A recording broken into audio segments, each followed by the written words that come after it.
Hello everyone, welcome to another Tide Guy video.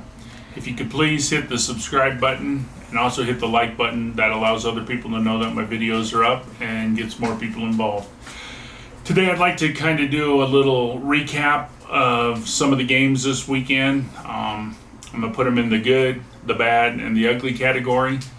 We'll start off with the good. I think Miami winning 7-13 over B. Cook. I know it's B. Cook, so you can't really say that the U is back, but it was a really great, impressive win.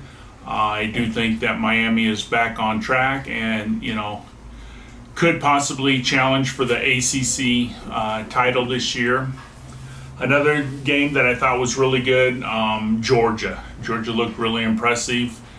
They didn't look like they lost a whole lot from last year. They ended up beating Oregon 49-3.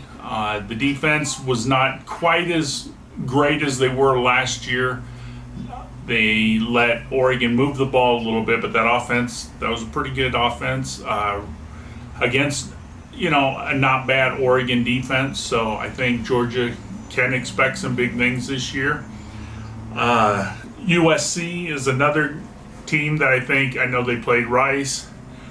They won 66-14, so that was a really good showing by USC. This week they got Stanford, so it'll let us see exactly how good USC is for the year. I believe that USC is going to go 9-3, possibly the worst 8-4, and I do think that if some things fall right, that USC could have a chance this year to possibly, be in the Pac-12 championship.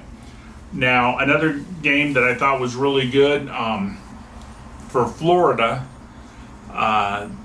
Utah and Florida, that was a heck of a game Saturday night. It came down 29-26 Florida, with Utah going in for the go-ahead touchdown and an interception. I think that looked really good for Florida. I kind of felt bad for Utah. I thought Utah would pull it out, but like I said, the interception in the end zone right there at the end, that made Florida look really good. And I think Florida does have a chance now to have a pretty good year and possibly finish second, maybe at the worst third in the SEC East. So I do look, if Florida can keep playing like that, I do look for big things from Florida this year also. Another good performance was by Old Dominion. Old Dominion, they upset Virginia Tech for the second time in 3 years.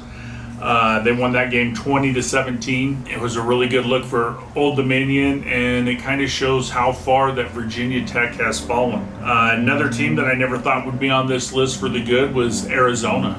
Arizona beat San Diego State Saturday 38-20. I do think that Arizona is going to be much more improved than they were last year. Don't know that they're actually going to make a bowl game or not this year, but I can see them winning 4 games pretty easy this year, which would be a big improvement from where they were last year. A couple of the bad games, Nebraska playing North Dakota, and no, it's not North Dakota State, the good FCS team. It was just plain North Dakota. And even though the score 38-17, it was 7-7 at half. That's not a good look for Nebraska. Another really bad game was North Carolina State. Now, everybody predicted North Carolina State to be really good this year. They were ranked 13 to start the season, and to play Eastern Carolina and have Eastern Carolina miss a chip shot field goal with just a few seconds left. They missed that field goal, and North Carolina State held on to win 21-20. That is not a good look. Another team with not a very good opening week was Iowa. Iowa played South Dakota State. Now, South Dakota State, they are a pretty decent team, but they are an FCS school. And Iowa only managed to score 7 points. And that was not a touchdown. That was a field goal with 2 safeties. Unfortunately, that Iowa offense just does not go anywhere. They had the ball many times on at least their 45-yard line or better, and all they could manage is 1 field goal. That's that's not even going to come close to cutting it. They do play Iowa State this weekend. It is a rivalry game, and I know anything can happen. And with that defense, Iowa will stay in games, but with that offense, they're not going to win many. I do think that if Iowa's offense doesn't improve and they don't start winning a few games, I think you're going to start hearing for Brian Ferentz's head. I think they really need to get rid of the coordinator, offensive coordinator, make a change. Now, a couple of the ugly games. North Carolina. They won the game 63-61. They gave up 40 points in the fourth quarter. It was not good. Against Appalachian State, and I know Appalachian State, again, a decent team, but they have nowhere near the talent that North Carolina has. And Appalachian State actually scored and went for a 2-point conversion and missed it. So then they kicked an onside kick, and North Carolina got the ball. And instead of getting the ball and just kneeling down and winning the game, they decided to score a touchdown. And so then they kicked off to App State.